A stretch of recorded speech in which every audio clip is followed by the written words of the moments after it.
ಬೇಕೇನು? ದೇಶದ ಆರ್ಥಿಕತೆಗೆ ಸಿಗಲಿದೆಯಾ ಮತ್ತಷ್ಟು ಬಲ? ಕೃಷಿಯಿಂದ ಬಾಹ್ಯಾಕಾಶದವರೆಗೆ ಬಜೆಟ್ ಬಗ್ಗೆ ಶ್ರೀಸಾಮಾನ್ಯನ ನಿರೀಕ್ಷೆಗಳೇನು? ಇವೆಲ್ಲದರ ಸಂಪೂರ್ಣ ಮಾಹಿತಿ ಮತ್ತು ವಿಶ್ಲೇಷಣೆ ನಿಮ್ಮ ಚಂದನ ಮಂಥನದಲ್ಲಿ ಫೆಬ್ರವರಿ 1 ಸಂಜೆ 7:30ಕ್ಕೆ ತಪ್ಪದೇ ವೀಕ್ಷಿಸಿ.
ಇದು ಒಂದು ಕಥೆಯಲ್ಲ, ಬದಲಾದ ರೂಪ. ನೋಡುತ್ತಿದ್ದ ಕೇಳುತ್ತಿದ್ದ ಕಥೆ ಪಡೆದಿದೆ ಈಗ ಡಿಜಿಟಲ್ ಸ್ವರೂಪ. ವೇವ್ಸ್ OTT ಆಪ್ ಅನ್ನು ಡೌನ್ಲೋಡ್ ಮಾಡಿಕೊಳ್ಳಿ, ಉಚಿತವಾಗಿ ವೀಕ್ಷಿಸಿ.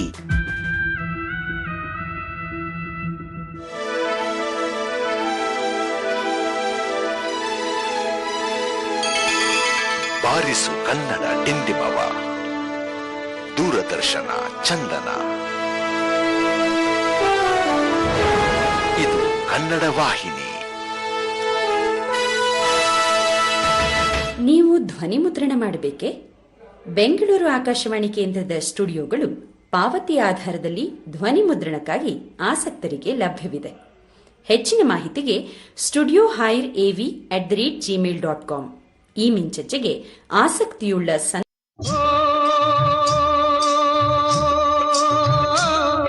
ಕೃಷಿ ದರ್ಶನ ಕಾರ್ಯಕ್ರಮ ಫೆಬ್ರವರಿ 2ನೇ ತಾರೀಖು ಸೋಮವಾರ ಸಂಜೆ 6 ಗಂಟೆಗೆ ಕೃಷಿ ಇಲಾಖೆಯ ಪ್ರಮುಖ ಯೋಜನೆಗಳು ಈ ಕುರಿತು ಮಾಹಿತಿ ನೀಡಲಿದ್ದಾರೆ ಚಾಮರಾಜನಗರ ಜಿಲ್ಲೆಯ ಸಹಾಯಕ ಕೃಷಿ ನಿರ್ದೇಶಕರಾದ ನಿಶಾಂತ ಕಿಲಾರ. ನಂತರ ಬೆಣ್ಣೆ ಹಣ್ಣಿನ ಕೃಷಿ, ಅವಕಾಡೋ ಹಣ್ಣು ಈ ಕುರಿತು ಚಾಮರಾಜನಗರ ಜಿಲ್ಲೆಯ ಹೆಗ್ಗವಾಡಿಪುರ ಸಂತೆಮಾರಳ್ಳಿಯ ಪ್ರಗತಿಪರ ರೈತರಾದ ಶಿವಕುಮಾರ ಸ್ವಾಮಿ ಅವರೊಂದಿಗೆ ಸಂದರ್ಶನ. ತಪ್ಪದೇ ವೀಕ್ಷಿಸಿ ನಿಮ್ಮ ನೆಚ್ಚಿನ ಚಂದನ ವಾಹಿನಿಯಲ್ಲಿ.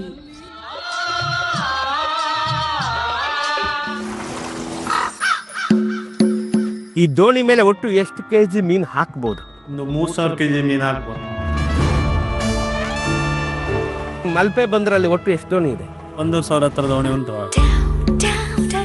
ಸಮುದ್ರದಲ್ಲಿ ಸೀಸನ್ ಯಾವಾಗ? ಆಗಸ್ಟ್ ಅಲ್ಲಿ ಸೀಸನ್. ನಿಮ್ಗೆ ಲಾಸ್ ಅಂತ ಏನು ಆಗಲ್ವಾ?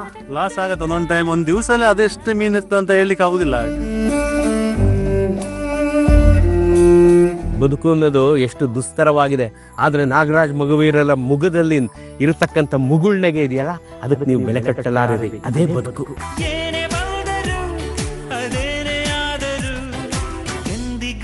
ನೀನು ನಗುತ್ತಿರು.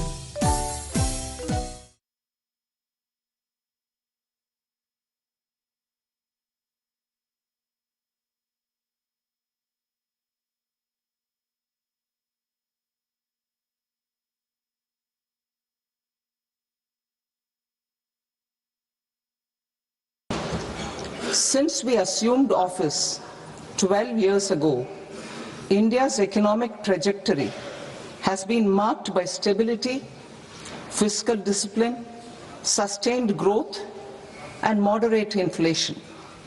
This is the result of conscious choices we have made, even in times heightened uncertainty and disruption. Our government, led by Honorable Prime Minister Modi, has decisively and consistently chosen action over ambivalence, reform over rhetoric, and people over populism. We have pursued far-reaching structural reforms, fiscal prudence and monetary stability, whilst maintaining a strong thrust on public investment. Keeping Atmanirbharta as a lodestar, we have built domestic manufacturing capacity, energy security, and reduced critical import dependencies. Simultaneously, we have ensured that citizens benefit from every action of the government, undertaking reforms to support employment generation, agricultural productivity, household purchasing power, and universal services to people. These measures have delivered a high growth rate of around 7% and helped us make substantial strides in poverty reduction and improvement in the lives of our people. Today, we face an external environment in which trade and multilateralism are imperiled and access to resources and supply chains are disrupted. New technologies are transforming production systems while sharply increasing demands on water, energy, and critical minerals. India will continue to take confident steps towards Vikasit Bharat, balancing ambition with inclusion. As a growing economy with expanding trade and capital needs, India must also remain deeply integrated with global markets, exporting more and attracting stable long-term investment. As I begin part A, I want to express my gratitude to the people for standing firmly with us as we forge our way together towards becoming one of the largest economies of the world.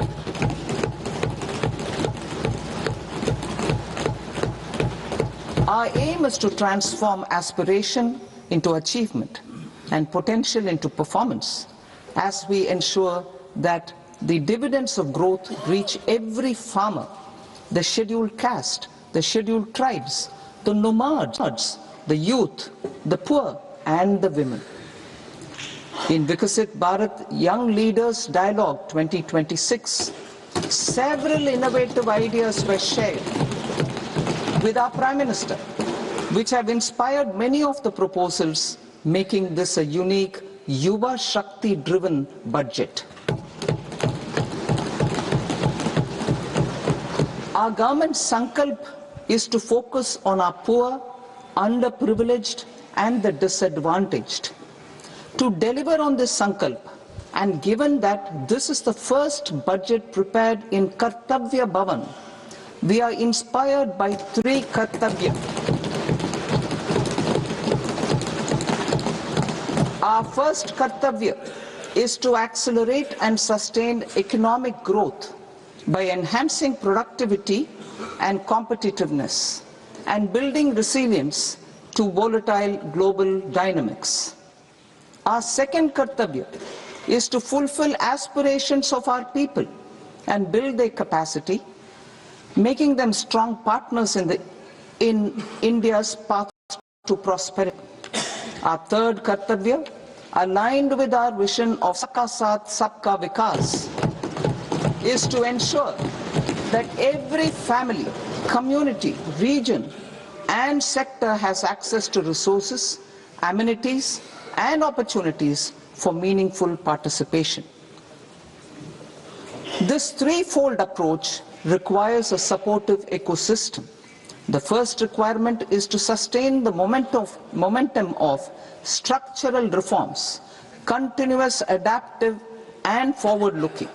Second, a robust and resilient financial sector is central to mobilizing savings, allocating capital efficiently, and managing risks. Third, cutting-edge technologies, including AI applications, can serve us as force multipliers for better governance. Reform Express.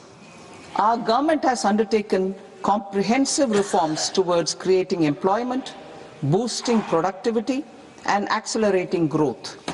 After the Prime Minister's announcement on Independence Day in 2025, Over 350 reforms have been rolled out. This includes GST simplification, notification of labor codes, and rationalization of mandatory quality control orders. High-level committees have been formed, and in parallel, the central government is working with the state governments on deregulation and reducing compliance requirements. The Reform Express is well on its way and will maintain its momentum to help us fulfill our kartavya. I now move to specific proposals.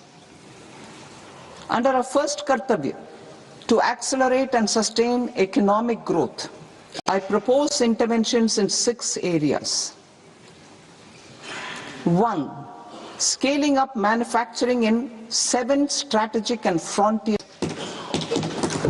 2. Rejuvenating legacy industrial sectors. 3. Creating champion MSMEs. 4. Delivering a powerful push for infrastructure. 5. Ensuring long-term security and stability. And 6. Developing city economic regions. Scaling up of manufacturing in 7 strategic and frontier sectors. Biopharma Shakti, meaning biopharma strategy for health advancement through knowledge, technology, and innovation. India's disease burden is observed to be shifting towards non-communicable diseases like diabetes, cancer, and autoimmune disorders. Biologic medicines are key to longevity and quality of life at affordable costs. To develop India as a global biopharma manufacturing hub,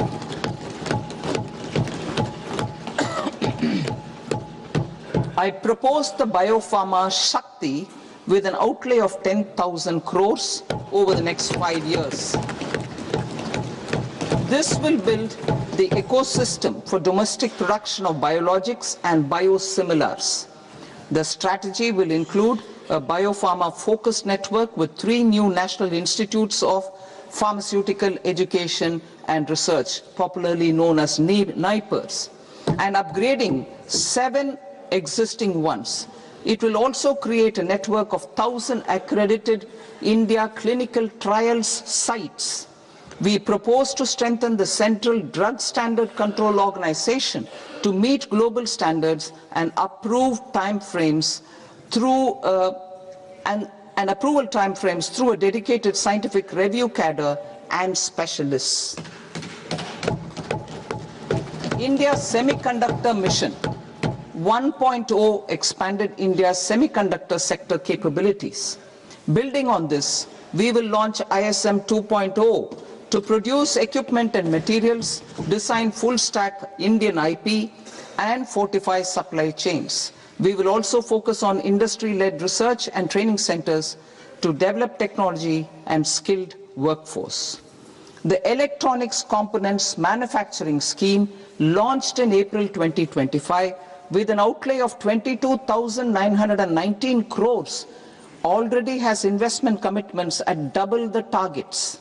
We propose to increase the outlay to 40,000 crores to capitalize on this momentum.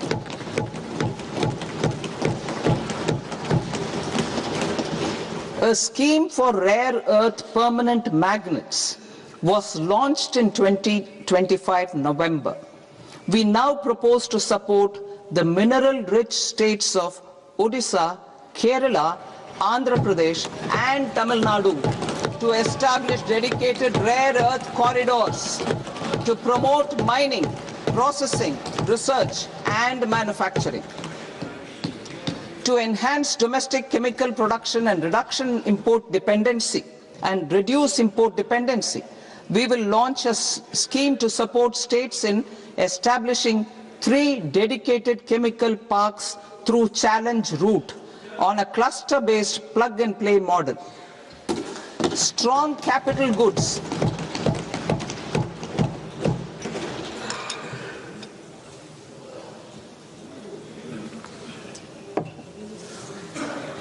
Strong capital goods capability is a determinant of productivity and quality across different sectors.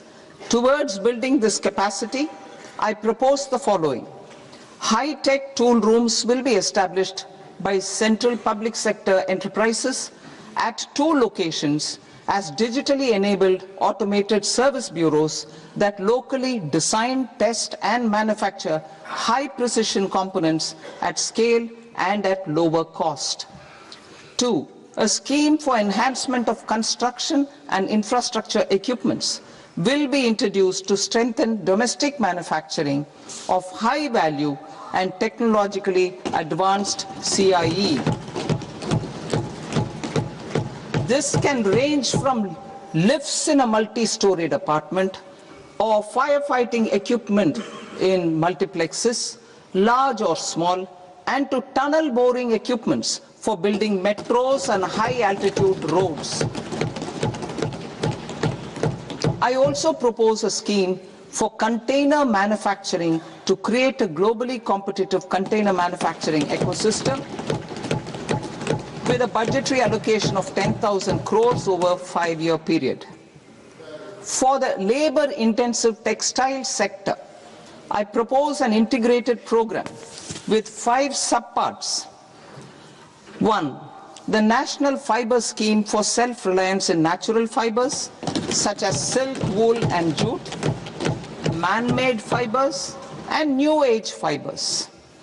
Textile expansion and employment scheme to modernize traditional clusters with capital support for machinery, technology upgradation and common testing and certification centers. 3. The National Handloom and Handicraft Program to integrate and strengthen existing schemes and ensure targeted support for weavers and artisans. Tex Eco Initiative to promote globally competitive and sustainable textiles and apparels. Samarth 2.0 to modernize the upgrade the textile skilling ecosystem through collaboration with industry and academic institutions. Further, I propose to set up mega textile parks in challenge mode. They can also focus on bringing value addition to technical textiles. I propose to launch the Mahatma Gandhi Gram Swaraj initiative to strengthen khadi, handloom and handicrafts. This will help in global market linkage and branding. It will streamline and support training, skilling, quality of process and production. This will benefit our weavers, village industries, one district, one product ODOP initiative and also our rural youth. India has the potential to emerge as a global hub for high quality, affordable sports goods. I propose a dedicated initiative for sports goods that will promote manufacturing, research and innovation in equipment design as well as material sciences. Rejuvenation of legacy industrial clusters. I propose to introduce a scheme to revive 200 legacy industrial clusters to improve their cost competitiveness and efficiency through infrastructure and technology upgradation. Creating champion SMEs and supporting micro enterprises. Recognizing MSMEs as a vital engine of growth, I propose a 3-pronged approach to help them grow as champions. Equity support. I propose to introduce a dedicated 10,000 crores SME growth fund to create future champions, incentivizing enterprises based on select criteria. I also propose to top up the Self-Reliant India Fund set up in 2021 with 2,000 crores to continue support to micro enterprises and maintain their access to risk capital. Liquidity support. With TREDS, more than 7 lakh crore has been made available to MSMEs. To leverage its full potential, I propose 4 measures. 1. Mandate TREDS as the transaction settlement platform for all purchases from MSMEs by CPSEs, serving as a benchmark for other corporates. 2. Introduce a credit guarantee support mechanism through CGTMSE for invoice discounting on TREDS platform. 3. Link GEM with TREDS for sharing information with financiers about government purchases from MSMEs, encouraging cheaper and quicker financing. 4. Introduce TREDS receivables as asset-backed securities, helping develop a secondary market, enhancing liquidity and settlement of transactions. Professional support.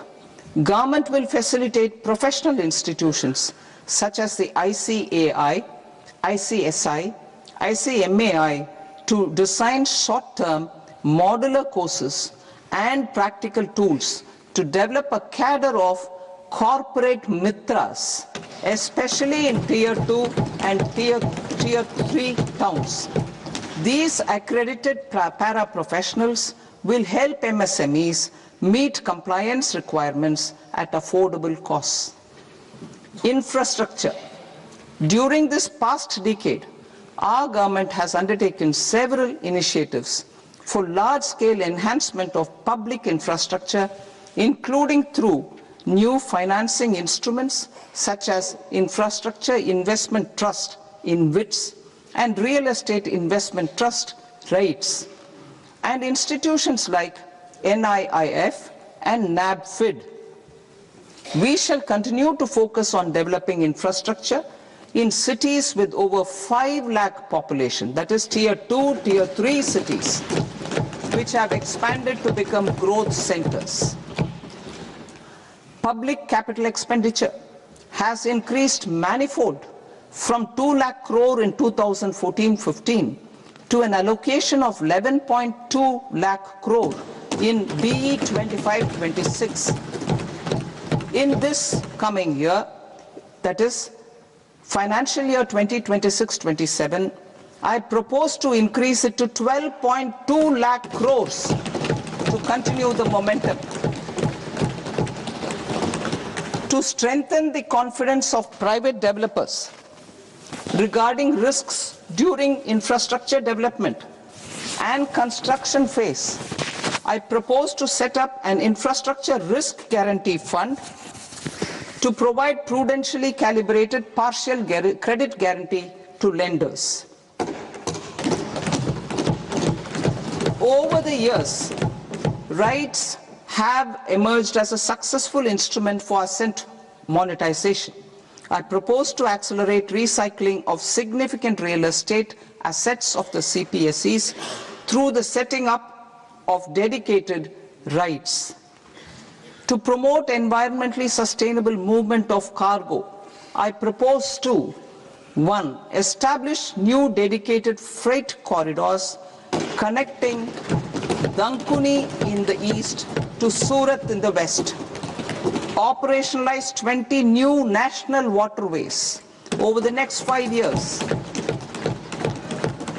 starting with National Waterways 5 in Orissa to connect mineral-rich areas of Talcher and Angul and industrial centers like Kalinga Nagar to the ports of Paradeep and Dhamra. Training institutes will be set up as regional centers of excellence for development of required manpower for these waterways. This will benefit youth in the entire stretch of the waterways to train and acquire skills. Further, a ship repair ecosystem catering to inland waterways will also be set up at Varanasi and Patna. And C, launch a coastal cargo promotion scheme for incentivizing a modal shift from rail to road to increase the share of inland waterways and coastal shipping from 6% to 12% by 2047. To enhance last mile and remote connectivity and promote tourism, I propose to give incentives to indigenize manufacturing of seaplanes. A seaplane VGF scheme will be also introduced to provide support for operations. Carbon capture, utilization and storage. Aligning with the roadmap launched in December 2025, the carbon capture, utilization and storage technologies at scale will achieve higher readiness and in end-use application across 5 industrial sectors, including power, steel, cement, refineries, and chemicals. An outlay of 20,000 crore is proposed over the next 5 years for this purpose. City economic regions. Cities are India's engines of growth, innovation, and opportunities. We shall now focus on Tier 2, Tier 3 cities, and even temple towns, which need modern infrastructure and basic amenities. This budget aims to further amplify the potential of cities to deliver the economic power of agglomerations by mapping city economic regions based on their specific growth drivers. An allocation of 5,000 crore per CER over 5 years is proposed for implementing their plans through a challenge mode with a reform cum result based financing mechanism. In order to promote environmentally sustainable passenger systems, we will develop 7 high-speed rail corridors between cities as growth connectors, namely Mumbai to Pune, Pune to Hyderabad, Hyderabad to Bengaluru, Hyderabad to Chennai, Chennai to Bengaluru, Delhi to Varanasi, Varanasi to Siliguri.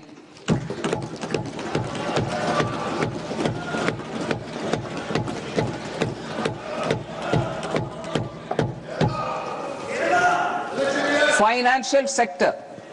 The Indian banking sector today is characterized by strong balance sheet, historic highs in profitability, improved asset quality, and coverage exceeding 98% of villages in the country. At this juncture, we are well placed to futuristically evaluate the measures needed to continue on the path of reform-led growth of this sector. I propose setting up a high-level committee on banking for Vikasit Bharat. High-level committee on banking for Vikasit Bharat to comprehensively review the sector and align it with India's next phase of growth while safeguarding financial stability, inclusion, and consumer protection. The vision for NBFCs for Vikasit Bharat has been outlined with clear targets for credit disbursement and technology adoption in order to achieve scale and improve efficiency in the public sector NBFCs. As a first step, it is proposed to restructure the Power Finance Corporation and Rural Electrification Corporation. I propose a comprehensive review of the foreign exchange management non-debt instruments rules to create a more contemporary, user-friendly framework for foreign investments consistent with India's evolving economic priorities. Corporate bond market. I propose to introduce a market-making framework with suitable access to funds and derivatives on corporate bond indices. I also propose to introduce total return swaps on corporate bonds. Municipal bonds. To encourage the issuance of municipal bonds, of higher value by larger cities, I propose an incentive of 100 crore rupees for a single bond issuance. 100 crore rupees for a single bond issuance of more than 1,000 crore. The current scheme under Amrit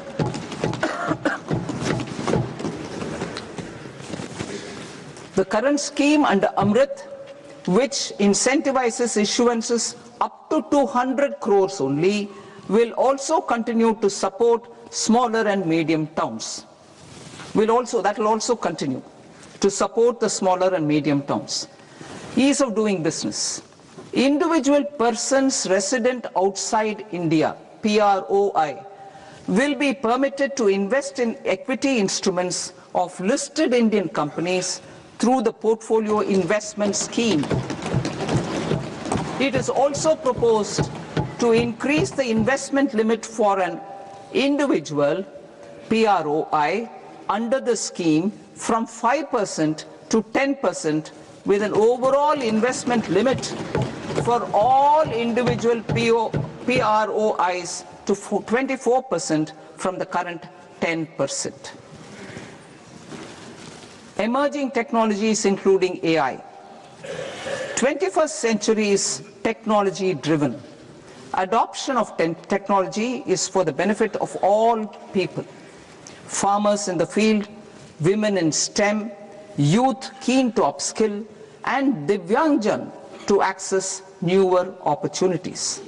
The government has taken several steps to support new technologies through AI mission, National Quantum Mission, Anusandhan National Research Fund, and Research and Development and Innovation Fund. Our second kartavya is to fulfill aspirations and build capacities. Close to 25 crore individuals have come out of multi-dimensional poverty through a decade of our government's sustained and reform-oriented efforts.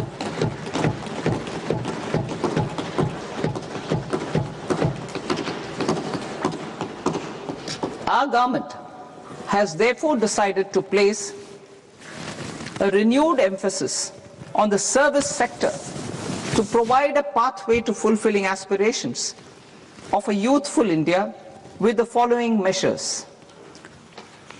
I propose to set up a high-powered education to employment and enterprises standing committee to recommend measures that focus on services sector as a core driver of Vikasit Bharat. This will make us a global leader in services with a 10% global share by 2047. The committee will prioritize areas to optimize the potential for growth, employment, and exports. They will also assess the impact of emerging technologies, including AI, on jobs and skill requirements and propose measures thereof. To create a range of skilled career pathways, a new range of skilled career pathways for our youth, I propose interventions in the following sectors. Health. Existing institutions for allied health professionals will be upgraded and new AHP institutions established in private and government sectors. This will cover 10 selected disciplines, including optometry, radiology, anesthesia, OT technology, applied psychology and behavioral health, and add 1 lakh AHPs over the next 5 years. A strong care system covering geriatric and allied care services will be built.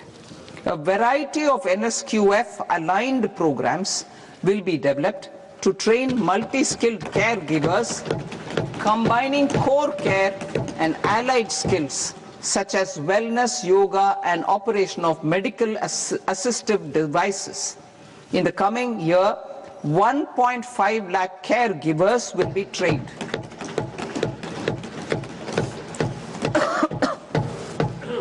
Hubs for medical value tourism. To promote India as a hub for medical tourism services, I propose to launch a scheme to support states in establishing 5 regional medical hubs in partnership with the private sector. These hubs will serve as integrated healthcare complexes that combine medical, educational and research facilities.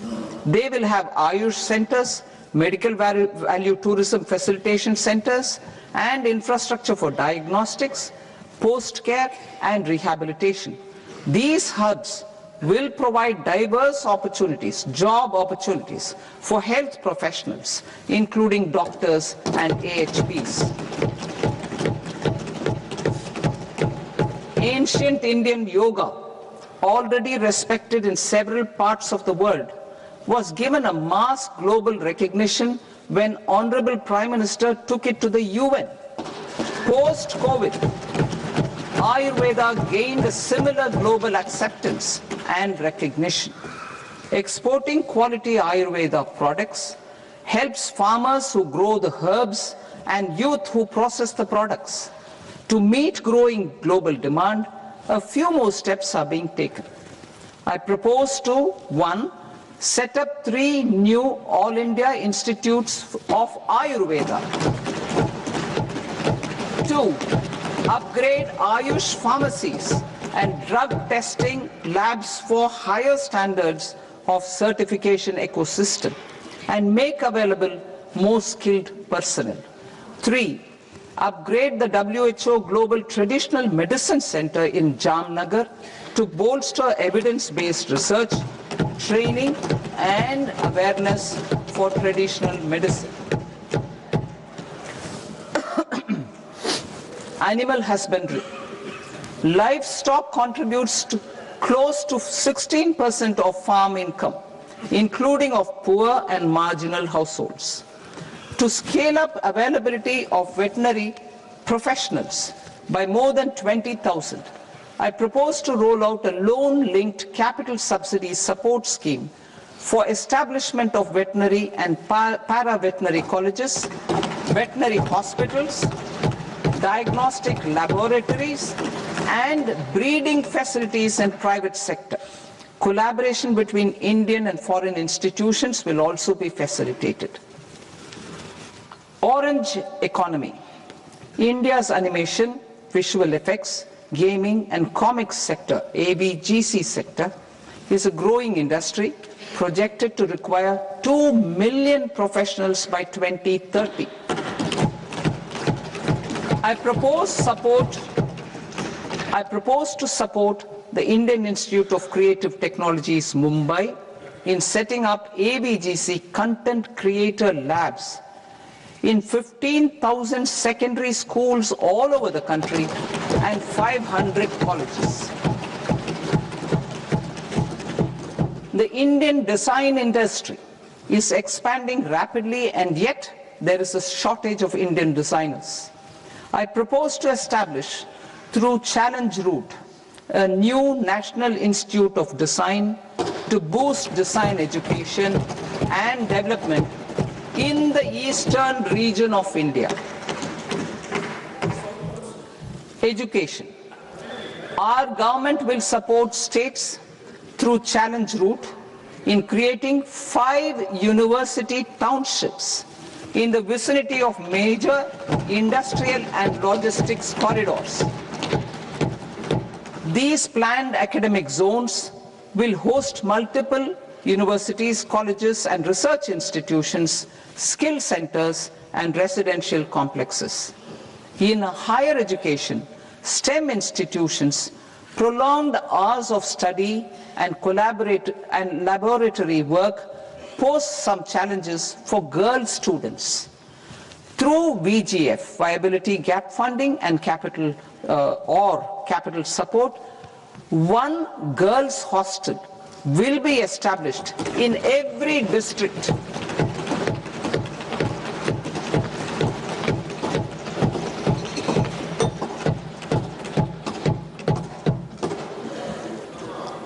To promote astrophysics and astronomy, via immersive experiences. 4 telescope infrastructure facilities will be set up or upgraded.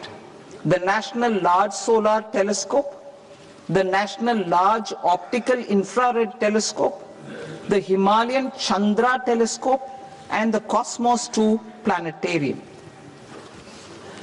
Tourism.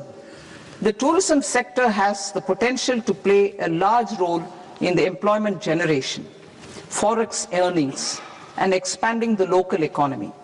I propose to set up a National Institute of Hospitality by upgrading the existing National Council for Hotel Management and Catering Technology.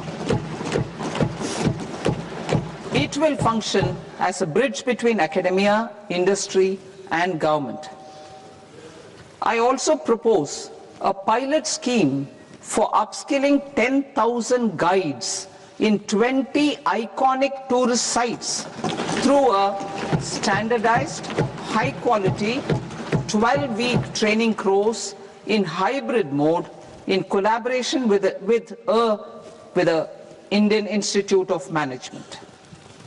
A national destination digital knowledge grid will be established to digitally document all places of significance, cultural, spiritual, and heritage. This initiative will create a new ecosystem of jobs for local researchers, historians, content creators, and technology partners. India has the potential and opportunity to offer world-class trekking and hiking experience. We will develop ecologically sustainable mountain trails in Himachal Pradesh, Uttarakhand, and Jammu Kashmir. Also in Araku Valley in the Eastern Ghats and Podigai Malai in the Western Ghats. Turtle trails along key nesting sites in the coastal areas of Odisha, Karnataka, and Kerala. And 3 bird watching trails along the Pulikat Lake in Andhra Pradesh, Tamil Nadu. It's on the border. Under the visionary leadership of Honorable Prime Minister, we established the International Big Cat Alliance in 2024. This year, India is hosting the first ever Global Big Cat Summit, where heads of governments and ministers from 95 range countries will deliberate on collective strategies for conservation. Heritage and culture tourism. I propose to develop 15 archaeological sites, including Lothal, Dolavira, Rakigadi, Adichanallur, Saranath, Hastinapur, and Leh Palace into vibrant experiential cultural destinations. Excavated landscapes will be open to the public through curated walkways. Immersive storytelling skills and technologies will be introduced to help conservation labs, interpretation centers, and guides. The sports sector provides multiple means of employment, skilling, and job opportunities. Taking forward the systematic nurturing of sports talent which is set in motion through the Khelo India program earlier, I propose to launch a Khelo India mission to transform the sports sector over the next decade. The mission will facilitate an integrated talent development pathway supported by training centers which are foundational, intermediate, and elite levels. B, systematic development of coaches and support staff. C, integration of sports science and technology. D, competitions and leagues to promote sports culture and provide platforms. And E, development of sports infrastructure for training and competition. Our third Kartavya aligns with our vision of Sabka Saath, Sabka Vikas towards Vikasit Bharat. This requires targeted efforts for 1. Increasing farmer incomes through productivity enhancement and entrepreneurship, with special attention to small and marginal farmers. B. Empowering Divyangjan through access to livelihood opportunities, training, and high-quality assistive devices. C. Empowering the vulnerable to access mental health and trauma care. D. Focus on the Purvodaya states and the Northeast region to accelerate development and employment opportunities. Fisheries. We will undertake initiatives for integrated development of 500 reservoirs and Amrit Sarovars. 2. Strengthen the fisheries value chain in coastal areas and enable market linkages involving startups and women-led groups together with fish farmer producer organizations. Animal husbandry. To provide quality employment opportunities in rural and peri-urban areas, we will support the animal husbandry sector in entrepreneurship development through A. A credit-linked subsidy program, B. Scaling up and modernization of livestock enterprises, C. Enhanced creation of livestock, dairy and poultry, enhanced creation of livestock, dairy and poultry focused integrated value chains, and D. Encourage creation of livestock farmer producer organizations. High value agriculture. To diversify farm outputs, increase productivity, enhance farmers' incomes, and create new employment opportunities, we will support high value crops such as coconut, sandalwood, cocoa, cashew in the coastal areas, agar trees in northeast, and nuts such as almonds, walnuts, and pine nuts in our hilly regions. These, all of them, will be supported. India is the world's largest producer of coconuts. About 30 million people, including nearly 10 million farmers, depend on coconuts for their livelihood. To further enhance competitiveness in coconut production, I propose a coconut promotion scheme to increase production and enhance productivity through various interventions, including replacing and non-productive trees with new saplings or plants or varieties in major coconut growing states. A dedicated program is proposed for Indian cashew and cocoa to make India self-reliant in raw cashew and coconut production and processing, enhance export competitiveness, and transform Indian cashew and Indian cocoa into premium global brands by 2030. Sandalwood. Sandalwood is closely linked to India's social and cultural heritage. Our government will partner with state governments to promote focused cultivation and post-harvest processing to restore the glory of the Indian sandalwood ecosystem, to rejuvenate old, low-yielding orchards, and expand high-density cultivation of walnuts, almonds, and pine nuts. We will support a dedicated program to enhance farmer incomes and in bringing value addition by engaging youth. Bharat Vistar, that is virtually integrated system to access agricultural resources. I propose to launch Bharat Vistar, a multilingual AI tool that shall integrate the AgriStack portals and the ICAR package on agricultural practices with AI systems. This will enhance farm productivity, enable better decisions for farmers, and reduce risk by providing customized advisory support. She Marts for rural women-led enterprises. Building on the success of Lakpati Didi program, I propose to help women take the next step from credit-linked livelihoods to being owners of enterprises, self-help entrepreneur, she, marts will be set up as community-owned retail outlets within the cluster-level federations through enhanced and innovative financing instruments. Empowering Divyangjan. Divyangjan Kaushal Yojana. Information technology, AVGC sectors, hospitality and food and beverages sectors often offer task-oriented and process-driven roles which are suitable for Divyangjan.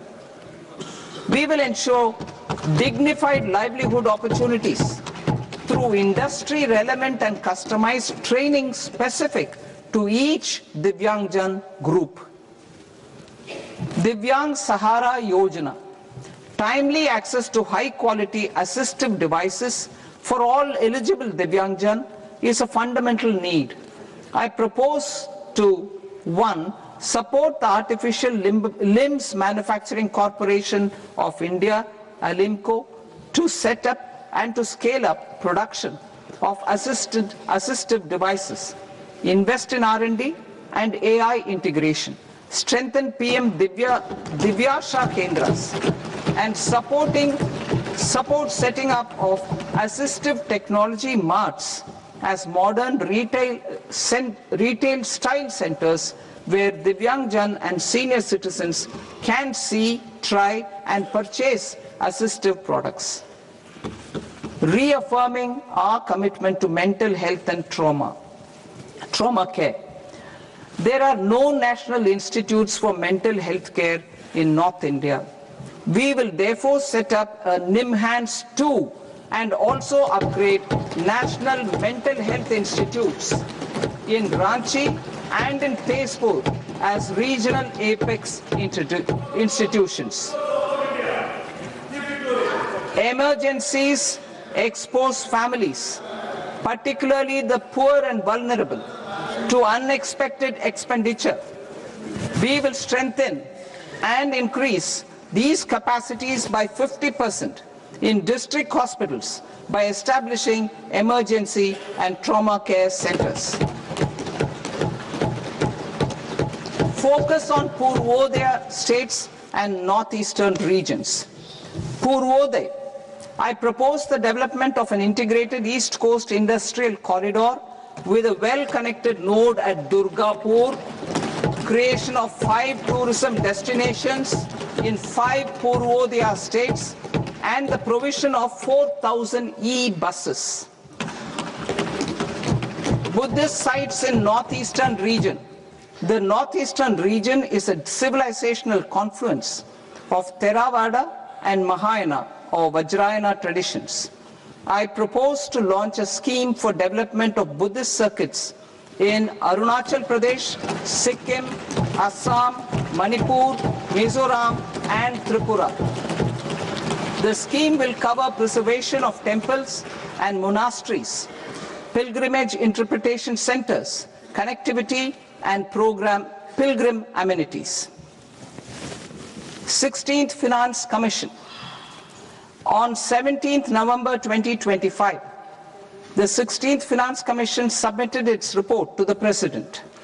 As mandated under Article 281 of the Constitution, the government is to lay the report along with the explanatory memorandum on the action taken report on the recommendations of the Commission in Parliament, which, Sir, Honourable Speaker, you've allowed me to do at the commencement of this session. The government has accepted the recommendation of the Commission to retain the vertical share of devolution at 41%. As recommended by the Commission, I have provided 1.4 lakh crores of rupees to the states for the year 2026-2027 as Finance Commission grants. These include rural and urban local body and disaster management grants. Fiscal consolidation. Government has been delivering on our fiscal commitments consistently without compromising on social needs. To strive towards accepted standards of fiscal management in Budget 25-26, I had indicated that the central government would target reaching a debt to GDP ratio of 50 plus or minus 1% by 2030-31. In line with this, the debt to GDP ratio is estimated to be 55.6% of GDP in BE 26-27, compared to 56.1% of GDP in RE 25-26. A declining debt to GDP ratio will gradually free up resources for priority sector lending and expenditure by reducing the outgo on interest payments. One of the main operational instruments for debt targeting is the fiscal deficit. I am happy to inform this august House that I fulfilled my commitment made in 2021-2022 to reduce fiscal deficit below 4.5% of GDP by 25-26. In RE 25-26, the fiscal deficit has been estimated at par with BE of 2025-26 at 4.4% of GDP. In line with the new fiscal prudence path of debt consolidation, the fiscal deficit in BE 26-27 is estimated to be 4.3% of the GDP.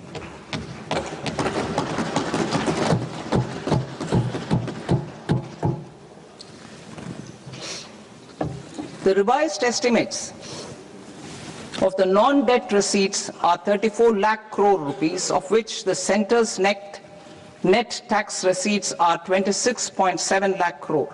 The revised estimate of the total expenditure is 49.6 lakh crore rupees, of which the capital expenditure is about 11 lakh crores. Budget estimates 2026 to 2027. Coming to 26-27, the non-debt receipts and the total expenditure are estimated as 36.5 lakh crore and 53.5 lakh crore respectively. The centre's net tax receipts are estimated at 28.7 lakh crore rupees. To finance the fiscal deficit, the net market borrowings from dated securities are estimated at 11.7 lakh crore rupees. The balance financing to come from small savings and other sources. The gross market borrowings are estimated at 17.2 lakh crore rupees. I'll now move to Part B. Part B, direct taxes.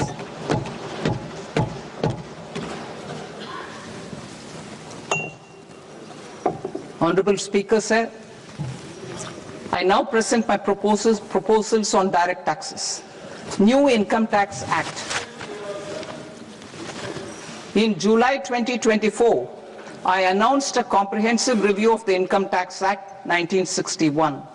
This was completed in a record time, and the Income Tax Act 2025 will come into effect from 1st April 2026.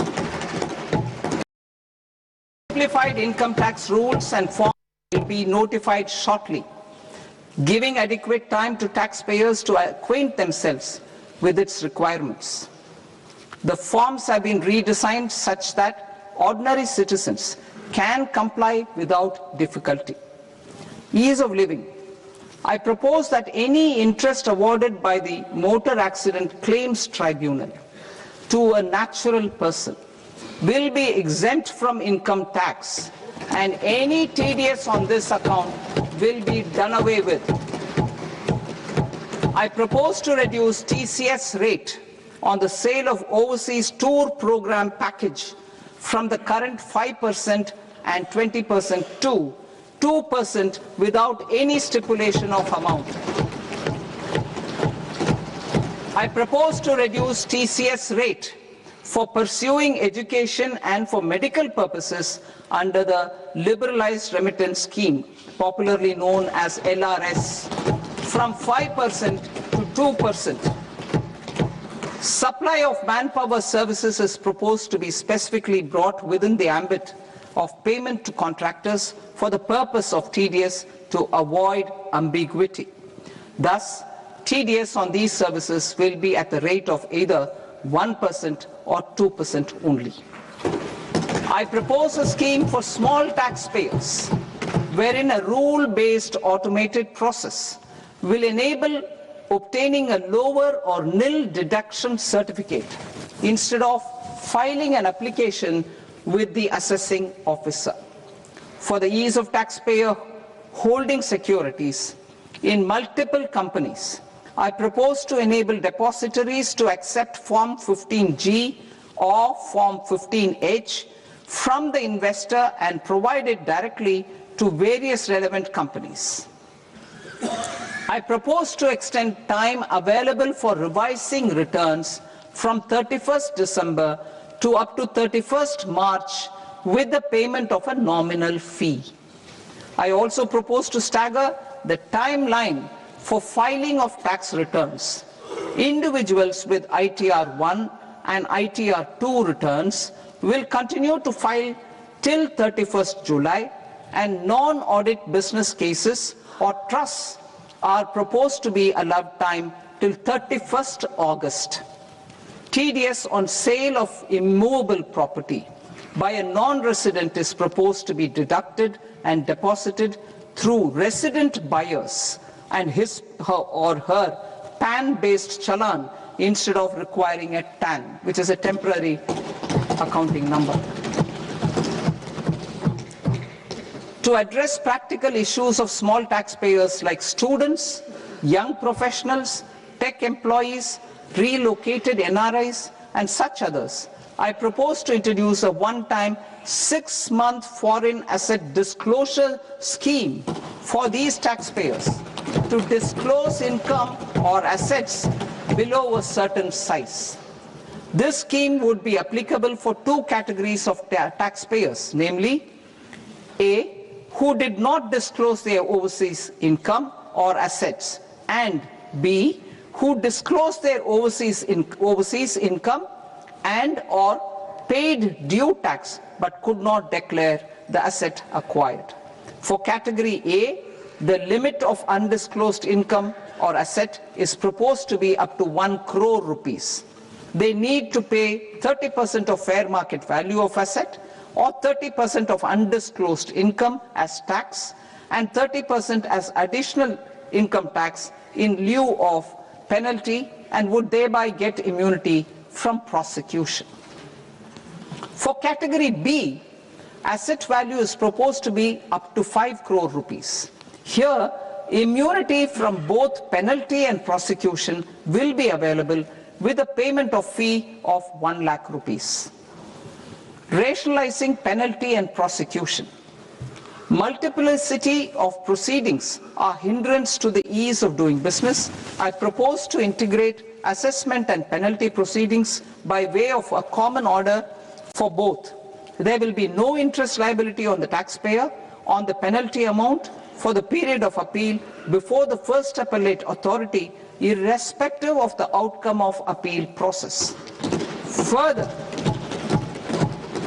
quantum of prepayment is being reduced from 20% to 10% and will continue to be calculated only on core tax demand. As an additional measure for reducing litigation, I propose to allow taxpayers to update their returns even after reassessment proceedings have been initiated, and an additional 10% tax rate over and above the rate applicable for the relevant year. The assessing officer will then use only this updated return in his proceedings. There is already a framework for immunity from penalty and prosecution in the cases of underreporting. I propose to apply this framework for immunity to misreporting too. However, in such a case, the taxpayer will need to pay 100% of the tax amount as an additional income tax over and above the tax and interest due. Penalties for certain technical defaults, such as failure to get accounts audited, non-furnishing of transfer pricing audit report, and default in furnishing statement for financial transactions are proposed to be converted into fee.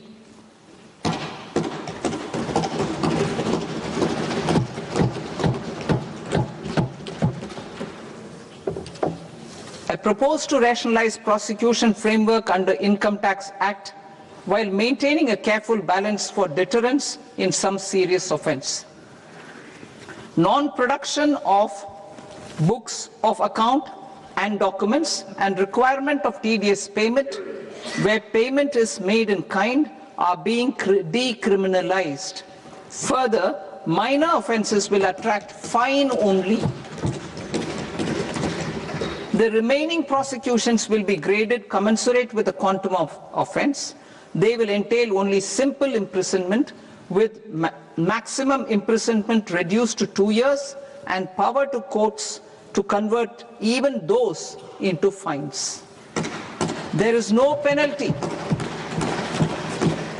There is no penalty presently for non-disclosure of non-immovable foreign assets with aggregate value less than 20 lakh rupees.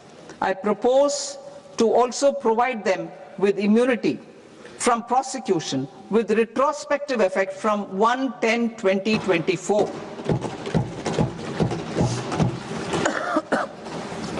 Cooperatives. Deduction is already allowed to a primary cooperative society engaged in supplying milk, oilseeds, fruits or vegetables raised or grown by its members. I propose to extend this deduction to also include supply of cattle feed and cotton seed produced by its members. I propose to allow inter-cooperative society dividend income as deduction under the new tax regime to the extent it is further distributed to its members. I further propose to allow exemption for a period of 3 years to dividend income received by a notified national cooperative federation on their investments made in companies up to 31/1/2026. This exemption would be allowed only for dividends further distributed to its member cooperatives. Supporting IT sector as India's growth engine. India is a global leader in software development services, IT-enabled services, knowledge process outsourcing services, and contract R&D services relating to software development. These businesses and their segments are quite interconnected with each other.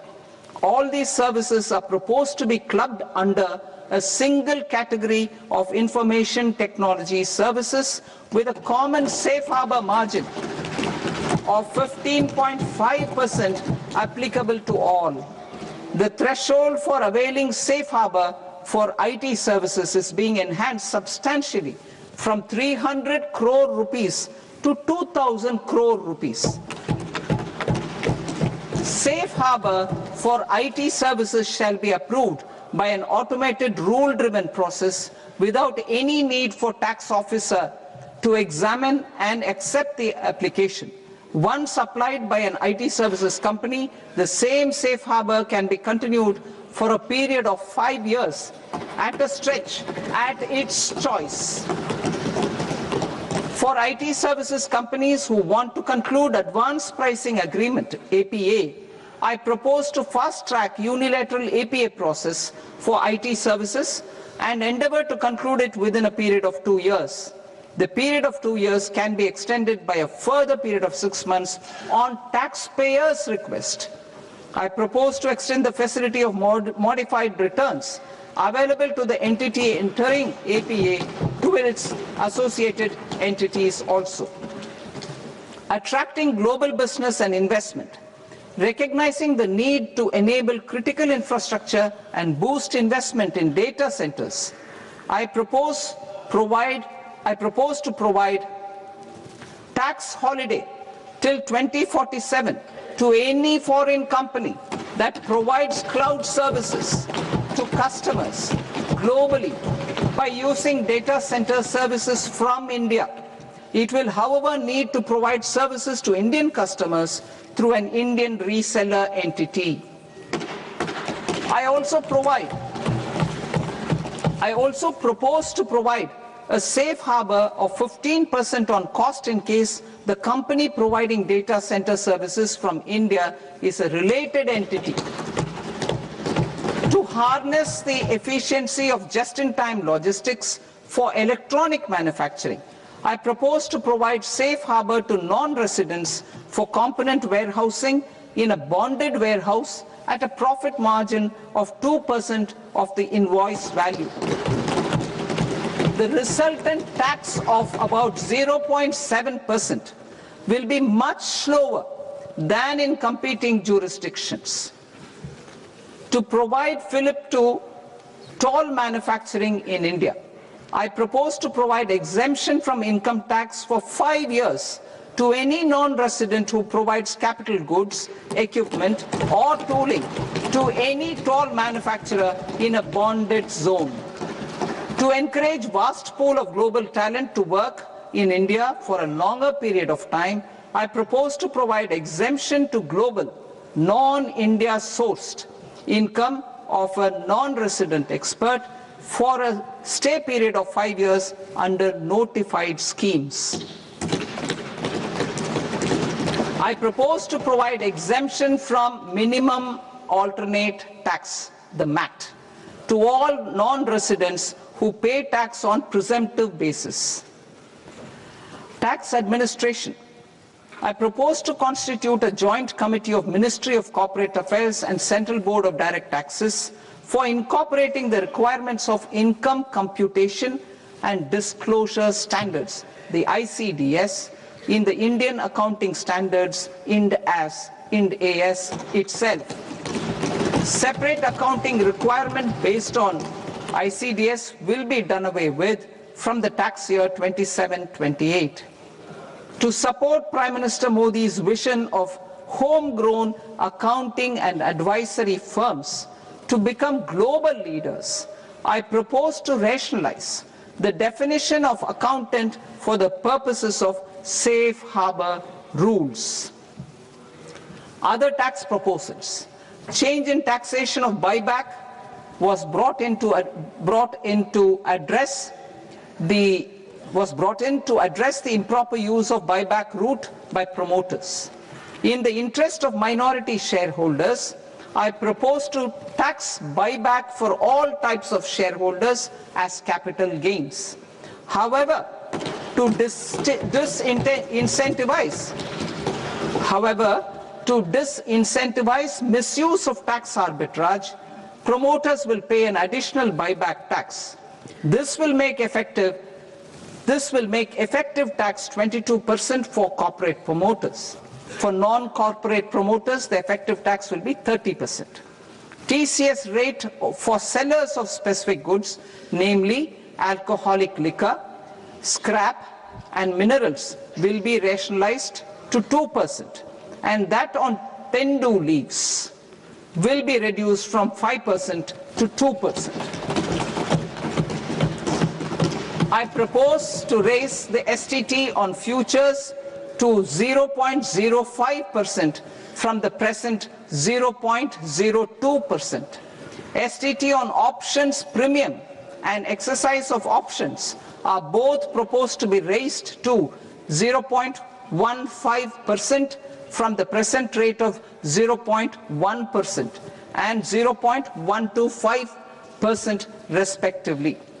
We reformed the taxation landscape for corporates in 2019 by providing them a simplified regime with lower tax rate so that they could productively focus on business rather than on claim of deductions and exemptions. To encourage companies to shift to the new regime, set off of brought forward MAT credit, minimum alternate tax credit, is proposed to be allowed to companies only in the new regime. Set off using available MAT credit is proposed to be allowed to an extent of 1/4 of the tax liability in the new regime. MAT is proposed to be made final tax, so there will be no further credit accumulation from 1st April 2026. In line with this change, the rate of final tax is being reduced to 14% from the current MAT rate of 15%. The brought forward MAT credit of taxpayers accumulated till 30th March 2026 will continue to be available to them for set-off as above. Indirect taxes. I shall now take up proposals related to indirect taxes. My proposals for customs and central excise aim to further simplify the tariff structure, support domestic manufacturing, promote export competitiveness, and correct inversion in duty. To continue weeding out long continuing customs duty exemptions, I propose to remove certain exemptions on items which are being manufactured in India or where the imports are negligible. Similarly, to further simplify the process of ascertaining the rate of duty applicable on a particular item, I propose to incorporate certain effective rates in various customs notifications to the tariff schedule itself. I shall now take up sector-specific proposals. Promotion of exports of marine, leather, and textile products. I propose to increase the limit for duty-free imports of specified inputs used for processing seafoods for export from the current 1% to 3% of FOB value of the previous year's export turnover. I also propose to allow duty-free imports of specified inputs, which is currently available for exports of leather or synthetic footwear, to exports of shoe uppers as well. I propose to extend the time period for export of final product from the existing 6 months to 1 year for exporters of leather or textile garments, leather or synthetic footwear, and other leather products. Energy transition and security. I propose to extend the basic customs duty exemption given to capital goods used for manufacturing lithium-ion cells for batteries to those used for manufacturing lithium-ion cells for battery energy storage systems also. I propose to exempt basic customs duty on import of sodium antimonate for use in manufacture of solar glass. Nuclear power. I propose to extend the existing basic customs duty exemption on imports of goods required for nuclear power projects till the year 2035 and expand it for all nuclear plants irrespective of their capacity. Critical minerals. It is proposed to provide basic customs duty exemption to the import of capital goods required for the processing of critical minerals in India. Biogas blended CNG. I propose to exclude the entire value of biogas while calculating the central excise duty payable on biogas blended CNG. Civil and defense aviation. I propose to exempt basic customs duty on components and parts required for the manufacture of civilian training and other aircrafts. It is proposed to exempt basic customs duty on raw materials imported for the manufacture of parts of aircraft to be used in maintenance, repair, or overall requirements by units in the defense sector. Electronics. To deepen value addition in the consumer electronics sector, I propose to exempt basic customs duty on specified parts used in the manufacture of microwave ovens. Special economic zone.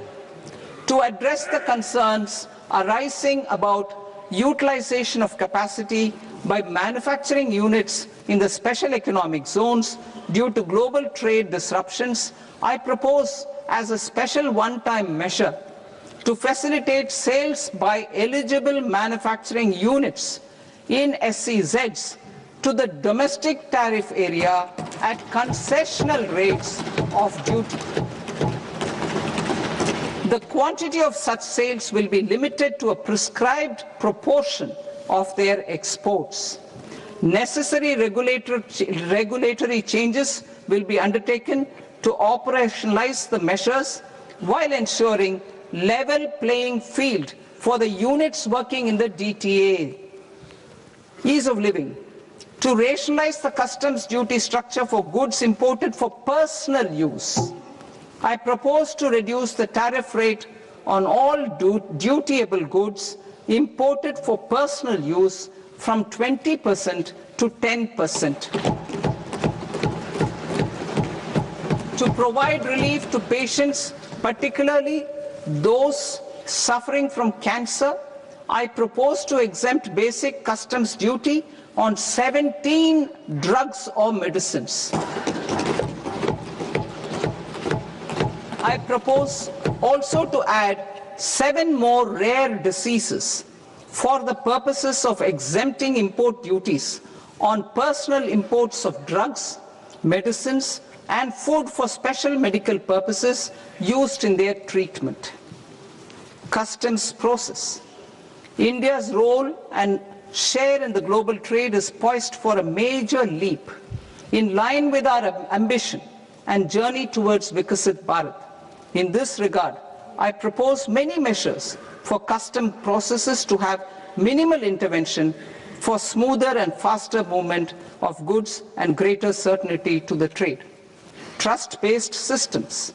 I propose to enhance duty deferral period for Tier 2 and Tier 3 authorized economic operators, known as AEOs, from 15 days to 30 days. I propose to provide eligible manufacturer importers the same duty deferral facility. This should encourage them to get themselves accredited as a full-fledged Tier 3 AEO in due course.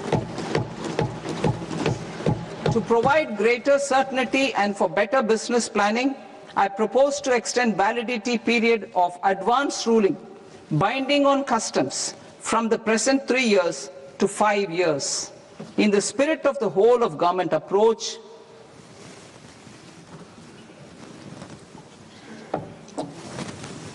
government agencies will be encouraged to leverage AEO accreditation for preferential treatment in clearing their cargo. Regular importers with trusted long-standing supply chains will be recognized in the risk system so that the need for verification of their cargo every time can be minimized. Export cargo using electronic sealing. Export cargo using electronic sealing will be provided through clearance from the factory premises to the ship. For import of goods not needing any compliance, filing of bill of entry by a trusted importer and arrival of goods will automatically notify customs for completing their clearance formalities. This will enable goods to be released immediately on arrival. The customs warehouse framework will be transformed into a warehouse operator-centric system with a self-declarations, electronic tracking, and risk-based audit. These reforms will move away from the current system of officer-dependent approvals and reduce transaction delays and compliance costs. Ease of doing business. Approvals required for cargo clearance from various government agencies will be seamlessly processed through a single and interconnected digital window by the end of the financial year. Processes involved in clearance of food, drugs, plant, and animal and wildlife products, accounting for about 70% of interdicted cargo, will be operationalized on this system by April 2026 itself. For goods not having any compliance requirement, clearance will be done by customs immediately after online registration is completed by the importer, subject to the payment of duty. Customs integrated system will be rolled out in 2 years as a single integrated and scalable platform for all customs processes.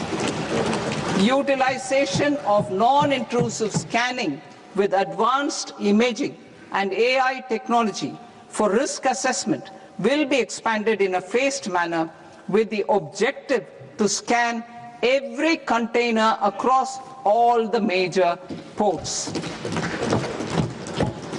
New export opportunities to support Indian fishermen to fully harness the economic value of marine resources beyond our territorial waters. The following measures will be taken. A. Fish catch by an Indian fishing vessel in exclusive economic zone or on the high seas will be made free of duty. Landing of such fish on foreign port will be treated as export of goods. Safeguards will be put in place to prevent misuse during fish catch, transit or transshipment. To support aspirations of India's small businesses, artisans and startups to access global markets through e-commerce, I am pleased to announce complete removal of the current value cap of 10 lakh rupees per consignment on courier exports. In addition, handling of rejected and returned consignments will be improved with effective use of technology for identifying such consignments. I propose to revise provisions governing baggage clearance during international travel to address genuine concerns of passengers. The revised rules will enhance duty-free allowances in line with the present-day travel realities and provide clarity in temporary carriage of goods brought in or taken out. There are honest taxpayers who are willing to settle disputes by paying all their dues, but they get deterred due to negative connotation associated with penalty. They will now be able to close cases by paying an additional amount in lieu of penalty. Honorable Speaker, sir, with this I commend the budget to this august House. Jai Hind.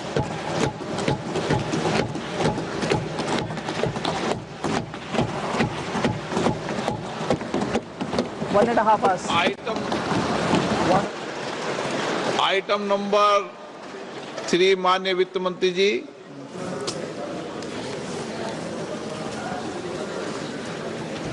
Item number 2, sir. 3. Sir, with your permission, I rise to lay on the table of the following statements under Section 3, 1 of the Fiscal Responsibility and Budget Management Act of 2003. Medium-term fiscal policy cum fiscal policy strategy statement and macroeconomic framework statement. Item number 4 माननीय वित्त मंत्री जी। Sir, with your permission, I move for leave to introduce the Finance Bill 2026. प्रश्न ये कि विधेयक को पुनर्स्थापित करने की अनुमति प्रदान की जाए। जो सदस्य इस पक्ष में हाँ गए, जो सदस्य विरोध में ना गए, मेरे विचार में निर्णय हाँ वालों के पक्ष में, हाँ वालों के पक्ष में अनुमति प्रदान की जाती है। माननीय मंत्री जी, अब विधेयक पुनर्स्थापित करें।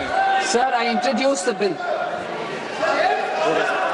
माननीय सदस्यगण, आपको सूचित किया जाता है कि माननीय वित्त मंत्री जी के बजट भाषण की कॉपी पब्लिकेशन काउंटर पर ली जाती है। बजट भाषण और बजट से संबंधित दस्तावेज आपके मोबाइल फोन और मेंबर पोर्टल्स पर ही उपलब्ध है। सभा की कार्रवाई कल सोमवार दिनांक 2 फरवरी 2026 को प्राप्त 11 बजे तक के लिए स्थगित की जाती है।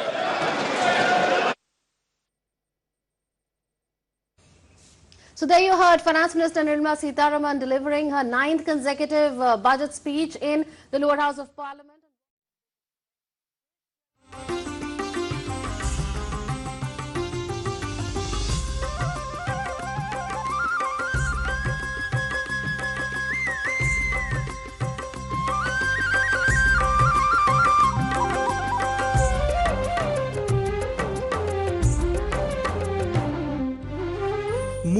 ಮೂಡಲ ಮನೆಯ ಮುಸುಕನು ಸರಿಸಿ ಕಂಗಳ ತೆರೆಸಿದೆ ಶುಭೋದಯ.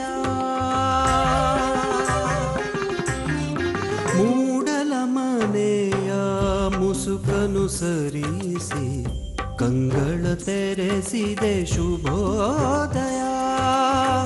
ಮನಸ್ಸಿನ ಮಗನು ಮೆಲ್ಲನೆ ಅರಳಿಸಿ ಚಂದನ ವನದಲ್ಲಿ ಗಂಧವತಿಯುತ ಹೊಮ್ಮಿಸಿ ಚಿಮ್ಮುವ ಶುಭೋದಯ.